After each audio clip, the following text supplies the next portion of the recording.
Actually had a few of them in there before I walked through there. Of course, they wig out, but they're getting better. I had Dancer's Kitty in there. Minis. Little chrome one. Who else was there? 618D.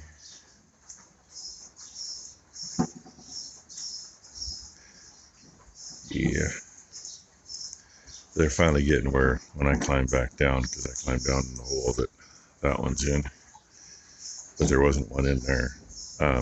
Rather than headed straight for their gate to get out, they kind of make a circle in here and wig out, and they're good. So, but they're getting better at that. Got one on the other side of the gate there. Sneaking some milk or just standing there behind mom. You don't know. Another one right next to it. Somebody over there trying to steal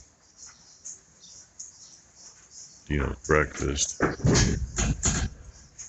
thing I got that gate latched. Oops. There, I'm pointing you the wrong direction. He's sharing with her now. Might have been Ruby. She's awful sneaky sometimes. I like that one. Do I sneak in or don't I? Do I sneak in or don't I? He's just not sure. Oh, I just traded places with that one and he's got the scuffling. 40 degrees, 92% humidity this morning. Just makes me stuffy a little better. That's alright. It's supposed to be warmer today than it was yesterday. Which, kind of surprised. Yesterday it was kind of nice not being 85 degrees, but we still hit 74 or 75 and we were only supposed to be 65. We're only supposed to be 74 today. So, if you do the math on that. Oh well. As soon as he's done with his breakfast, go start working on a tractor. I wasn't sure I was going to get Ruby, but she just crowded her way in right there. What do you know? I think she does that just so I'll sit here and get her on video, so that Brent can comment about seeing her. That's got to be the only reason. Kind of crazy, huh? Of course, she's blocking the calves. They can't get out. And she was next to 241 there. And, yeah, Bam must be done because Boomer's got her head and hit Pan over there now. Yep, see? No, that's Big Girl. Wait a minute, Boomer's right behind her. At least Big Girl's finally coming over to get grain instead of standing on the other side. Okay. Let me go grab the pan and get to work. Okay. That's the tube. Goes up into the housing. And I'm not sure how that works.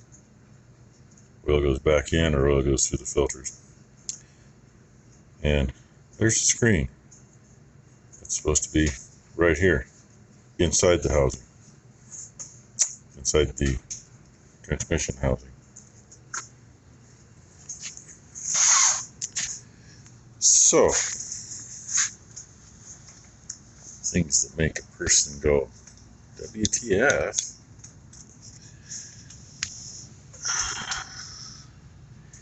There is no screen there. I mean, unless it doesn't actually sit right there. But one would think it does. So, I think I'm gonna go get the other camera, stick it inside there, and see what I can see. Because that don't make sense. We are not original owner. To the best of my knowledge, we're third owner. To the best of my knowledge, the original owner was somebody in Scappoose, Oregon. And a friend of ours, north of Cornelius, bought it at an auction. And got it, stole it basically. He ran it a couple of years and it just wasn't fitting in for him, so we bought it from him. Been a damn good tractor. I mean, okay, yeah, the engine's had a full rebuild on it, but shit happens. We've put 3/4 of the hours on it. little thingies when we got it that we noticed. You know, whoever had it in Scappoose apparently run it through a hole someplace. Because yes, that is a piece of 1/2 inch by 2.5, supporting all that. And there's a bunch of weld in there. But other than that, I mean, you know, really nothing. Haven't had any issues, and that wasn't an issue when we had it, nor for the previous owner. But I gotta figure out, is the screen in a different location? Or is the screen gone? I know the guy we bought it from never touched it. I mean, all they did was run it, change oils, you know, that's it. Basically what we've done, with the exception of, like I say, rebuilding the engine. I'm at a loss at the moment until I figure this out. I just hope that it's not broken inside it. She thinks it might be broken inside, but the thing is, the oil flow gets sucked out of that little hole, so it should not be able to be somewhere else. And then, you know, not that I know what that screen actually is exactly shaped like, but there's no step or anything in that bore. It's a smooth bore all the way through, so the only thing I can see is if it was pressed and epoxied in from the other side with a shoulder on it so it couldn't come clear through, which right there would be the stupidest thing they could have done. But anyway, they even have to make a phone call or two. But unfortunately, we found, even when we got the 2294, even back then, which, hell, we've had both these tractors for 20 plus years, even back then, there were very, very few mechanics that had the slightest clue on these. I mean, hell, the 2294 ended up getting sent from Hillsboro to Rick Real to get worked on, because the only guy in the whole state that knew how to work on the rear end on one of these happened to be at Rick Real. That was a bunch of bullshit. Mostly because the people at Rick Real had the only book in the company on these. And they wouldn't send them the book. And they said, "We'll print the pages off that we need." They wouldn't do that either. So, anyway. Well, after spending all morning looking for this, Becky found it. It was in the Tahoe. Not where it belonged, not where it should have been. I always take the batteries out. They're in this cute little holder here. Well, the batteries were all screwed up and corroded, and they were brand new batteries before it went to where it went. I have scrubbed and cleaned and chemically cleaned. By what I can tell, with 4 1.5 volt batteries, this should put out 6 volts, because they're all in series. I have checked it 6 ways from Sunday. I was coming up with 1/2 volt. I finally got it where I came up with 5 volts momentarily.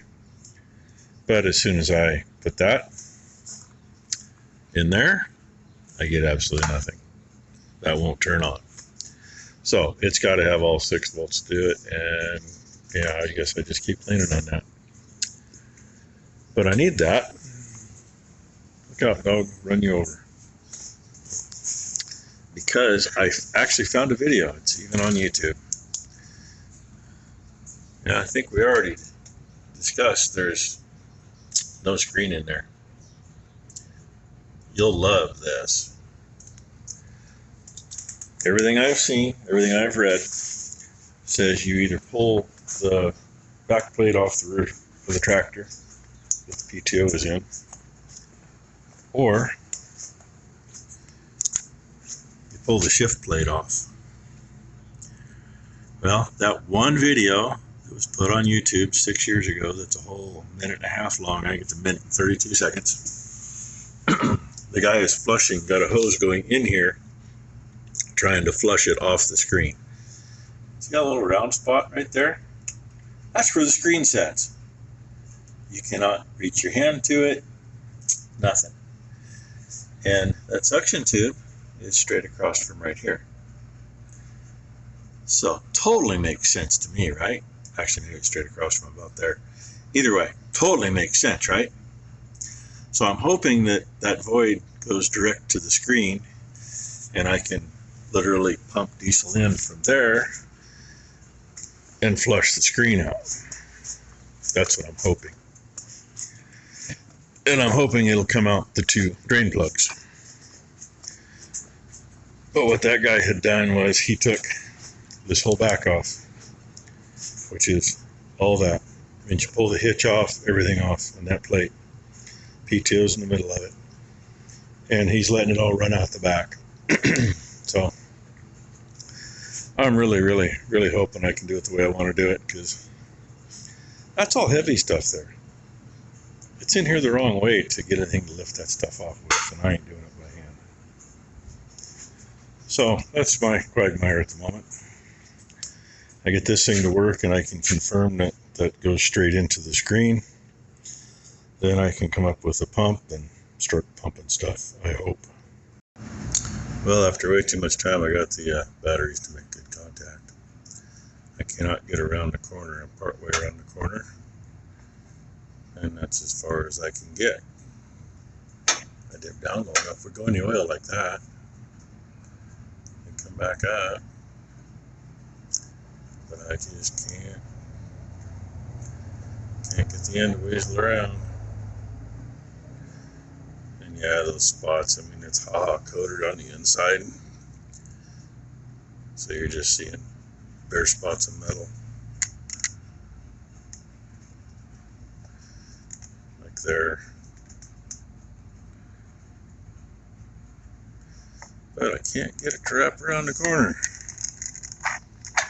which is really beginning to irritate me.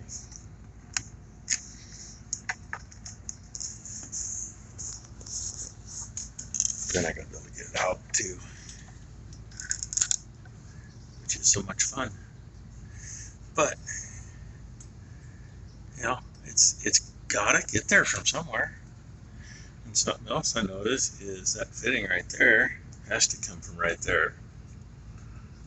So whatever's getting into there pretty much has to go through the screen, and what's in there is, I mean, it's clean. There's nothing in there at all. No matter how hard I look in the oil, it's clean. So, and I did a TikTok showing pretty much what you just saw before this clip. A couple people on there that they know their stuff on red tractors. And the one says, yeah, I avoid the series tractor. You know, they're either the old red or I don't play with them. It's like, okay. He's liking what I'm planning on doing. You're going to have to make something to hook up there so I can pump diesel through it. And Brooke's boyfriend, he chimed on and he said that, or what model, but one of the models of New Holland tractors that he worked on when he was at the New Holland dealership, he says the exact same setup. Says you got to take everything apart to get to it, and God help you if you actually have to change it. So it's like, yeah, thanks, good to know. I don't have a blue one anyway, so I guess I make something so I can pump fuel through there. Then figure out what we're going to do to pump fuel. Probably end up with a hand pump hooked to some hoses. Use a bucket or something. Good thing I'm keeping an eye on stuff for Ty. She just left a few minutes ago, but I just swapped batteries in the chargers. She's got 2 in that box in the middle of the screen. I just took off. They're charged, and 2 more of the big ones up there, and 3 smaller ones that are dead. She says she's going to have that line between the 2 big hay fields done tomorrow, one way or the other. Well, I wish it would have been done already, because what she's cutting is going into the bale, but it's got to get cured first. Oh, here's what I spent. half the day making. Yeah, it ain't the prettiest. Excuse me, but it's there. 1-inch ID hose should just slip over that. Be snug, but it'll slip over it. And we've got an old hand fuel pump, tow kind, whatever, that we use for draining tanks once in a while. I think we're going to set it in here in a bucket, and the nozzle on it's a 1-inch nozzle. Just couple it together with a 1-inch hose and go for broke. That's the only thing I can think of that has enough volume and hopefully pressure to blast anything out of that screen. And hopefully, of course, we already know that line right there is right into that housing. I have no idea where that one goes. You know, it goes back there and goes up and it disappears. But I'm hoping to get enough pressure to blow that off. And if we see a bunch of chunks trying to come out, well, then we'll know.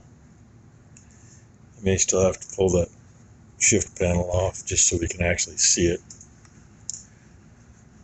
I really don't want to have to pull the whole back end off because that's, see, it's all heavy stuff. The shift part's bad enough. But anyway, that's the day. I'm done. Oh yeah, and the fun part about working on that, all my cutting and grinding was outside. Yeah, I don't want to get all that crap full of stuff. So it finally got cool enough I can put it on there. It's there. Other thing I thought about was maybe hooking up air to it and just trying to blast. See if I can get stuff off the screen. You know, I mean, anything hooked up in there is going to handle the air pressure. I got the 1/2-inch hose. I can make something to go to that. Just put a ball valve on the end and give it a blast and pump some fuel through it and see if that does something. I don't know. Still rolling that around in my head without having to take everything else in the whole world apart to get to it. And I think if we ever do split this tractor and the opportunity arises, I'm just going to tear that sumbitch out and I can get something or make something to go in here. Because there's no reason. There's really no reason. I mean, even if I make a stainless one and literally weld it right to the inside of the tube, you know, as long as it fits through the hole, that's all it's got to do. So anyway, thank you all for watching. Hope you all had a good hump day. Hope everyone's Thursday is good.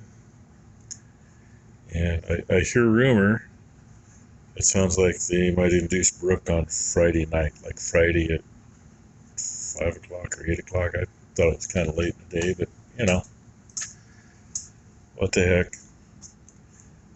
That's what they do.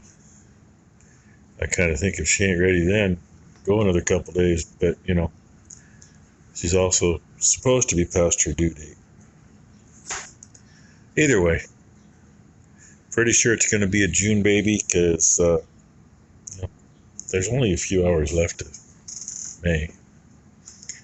And Becky just talked to Brooke a little bit ago, and there ain't nothing going on there. So even if she does start to do something today, probably won't be till after midnight. So anyway, thought I'd catch you up on that too. So thanks again for watching.